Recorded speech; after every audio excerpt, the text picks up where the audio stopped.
Hey guys, welcome to our YouTube channel. Today in this video we will discuss briefly about tree hypervisor. Now if you don't know what hypervisor is, go check our videos on NFV, SDN Cloud and virtualization. So we have actually multiple type of hypervisors because every vendor we know there are multiple companies which are in this field which are acting as cloud service providers. So they have developed their own customized hypervisor system, customized softwares to virtualize any system, any hardware. So basically, if we broadly segregate different virtualization hypervisor, we can segregate them as type 1 and type 2. So what exactly is different between them is type 1 is the one which can install directly on our bare metal. So we have a hardware.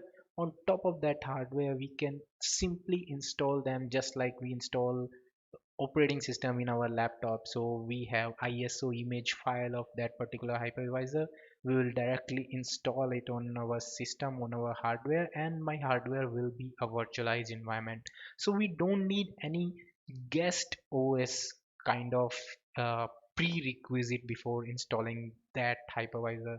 Second is type 2. So type 2 actually need a host operating system before running a hypervisor. So type 2 hypervisor actually needs one host operating system before it can help in virtualizing hardware, distributing network, CPU resources, all the it can only do that once we have a host operating system running.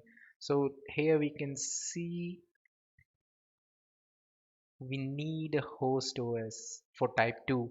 Type 1, it's simply hypervisor running on top of our hardware.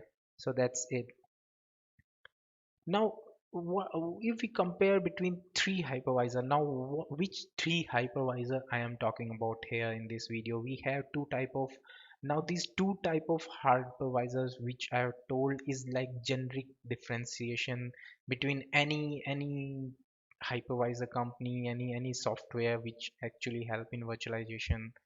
But when we are comparing three hypervisor, which three I am comparing? One is our very own VMware, which is actually having most market share. Now, when I say market share, 70%, it is actually market share of this hypervisor. I'm not comparing VMware with AWS or our public cloud. It's not that comparison. It's only comparison of hypervisor. So VMware obviously still market leader for sure, at least which I know, and I can refer to recent news and all. So it's my view completely, but for me VMware is still like major leader in any virtualization environment. Second we compare is Zen. So Zen is another hypervisor which is actually used by Oracle and our very own AWS public cloud.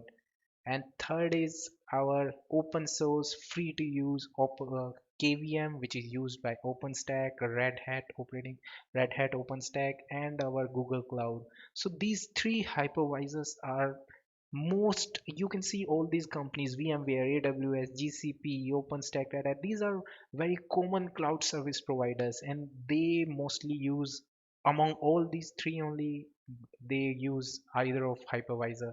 So let's discuss about what these hypervisor, how we can differentiate among them. So ESXi, which is used by VMware, is a type 1 bare metal. So we don't need any host operating system to install this. It support full virtualization, and we do need license to install VMware ESXi. Zen, again a type of bare metal, but it support virtualization para. So para virtualization is slightly different to full virtualization. We will discuss about it later. And its model is free, so we can install Zen, we can download install Zen, and it's free to use. Obviously Oracle or AWS, they had done some customization in this open source software which you and I can download and work. Obviously that won't be directly used by Oracle. They do make some customization according to their need and then use Zen.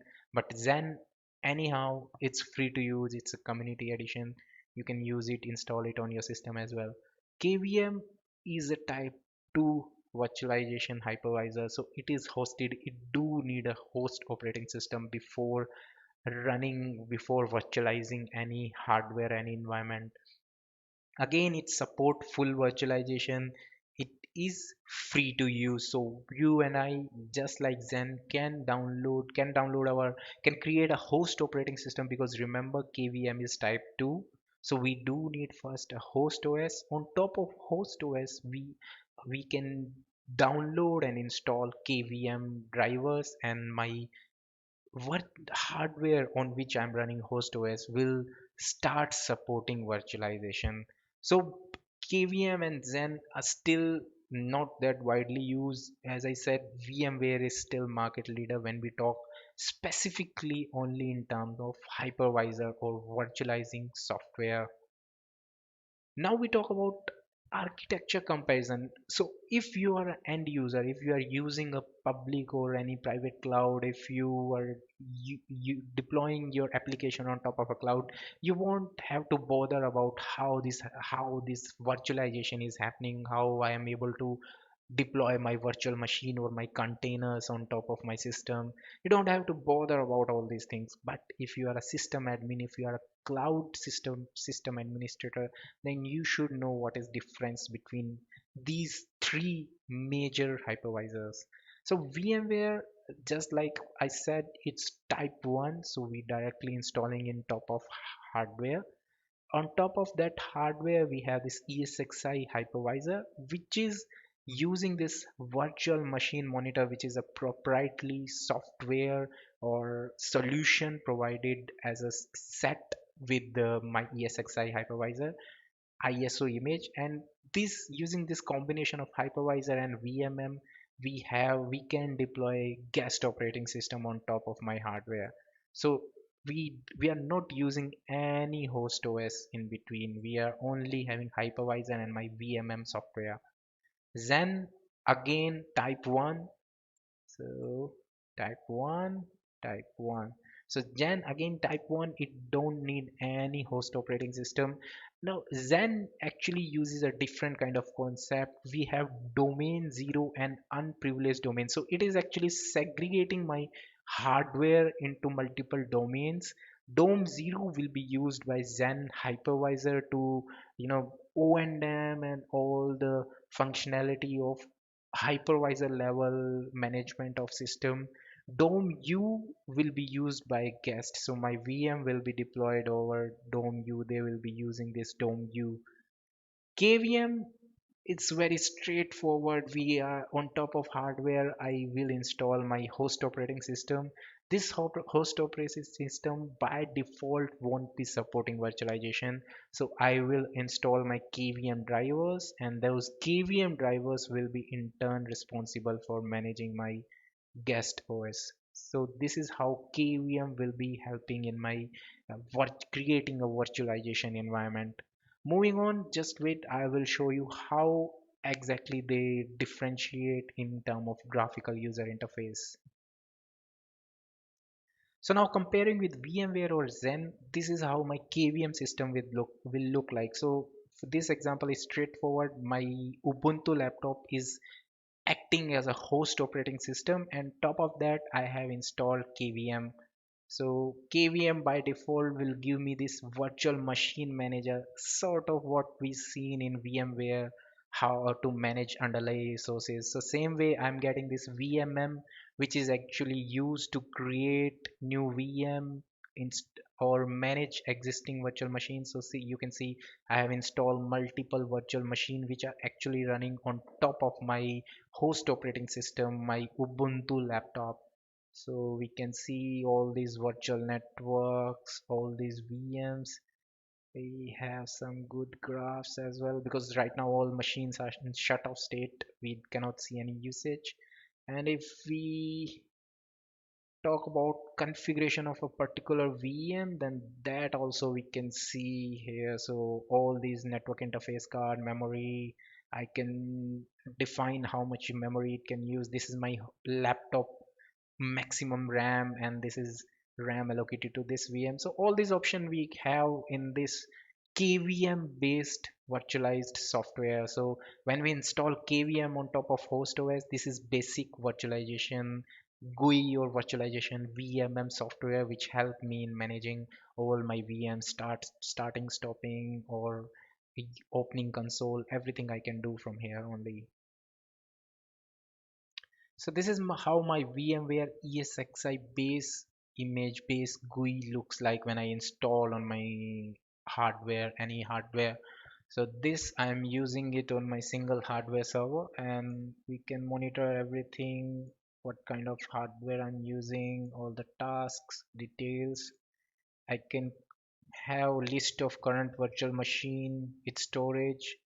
Creating new virtual machine is also very easy, straightforward.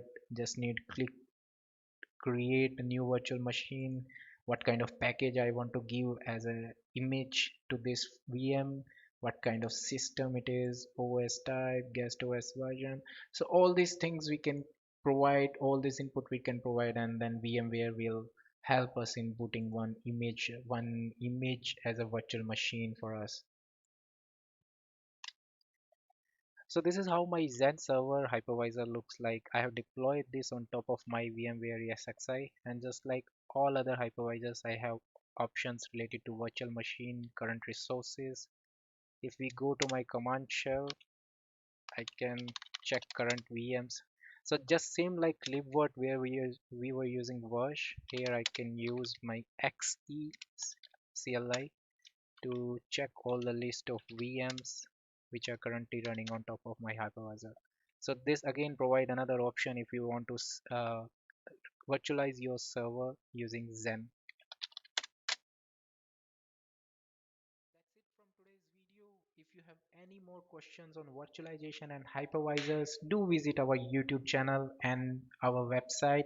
Contact us directly and we will try to create more content for you guys. Thank you. Have a nice day.